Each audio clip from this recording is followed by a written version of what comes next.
Is it fair if you were fired from your job for posting something on social media that may be offensive? What if you work for the government? 41 NBC's Skylar Henry and attorney Jay Davis discuss that in tonight's It's the Law.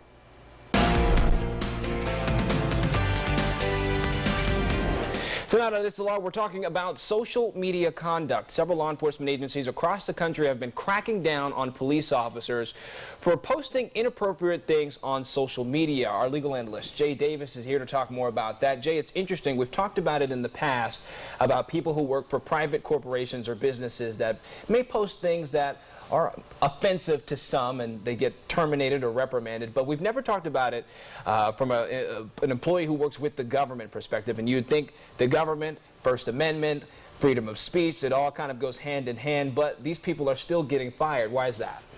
Well, for one reason, you've got to have a community that trusts what they're doing. So there needs to be some sort of restraint on what somebody does, not to get the perception that there's somebody who has a bias that's out there going forward with government power. And that's where there can be some sort of limitation. The issue is going to be really whether or not their limitation is broadly applied to all groups, or whether or not they're being specific to one group when they try to apply some sort of quiet down. In other words, not to voice out something. Meaning like a police officer or say a city clerk or something like that when you're talking about specifics in terms of if they're talking like we've seen things come up with somebody who makes a statement about in support or against the Confederate flag.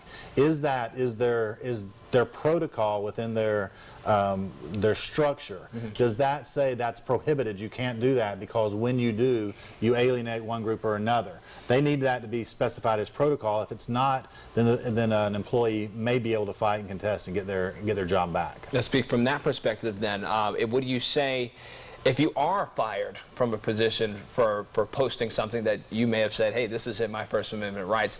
What's the defense for that? Well, you can always say, look, you're violating my constitutional rights. Does your need for the agency that's given me this restriction, is it powerful enough to override my constitutional rights? Remember, we always talk about the rights we have. They're all weighed against another, because every time one person exercises their right a little bit too far, they're encroaching on someone else's. So you have to sort of weigh out which right is the greater right. So if you believe that the way that the structure affects you is more broadly than necessary to achieve the objectives of your business or the government entity that you work for, then you bring that as a suit, as a rights violation, constitutional rights violation. All right, Jay, thanks so much. And as always, we want to hear your legal questions. If you have any, you can email us at itsthelaw@41nbc.com, and we'll do our best to answer it during the news at 6.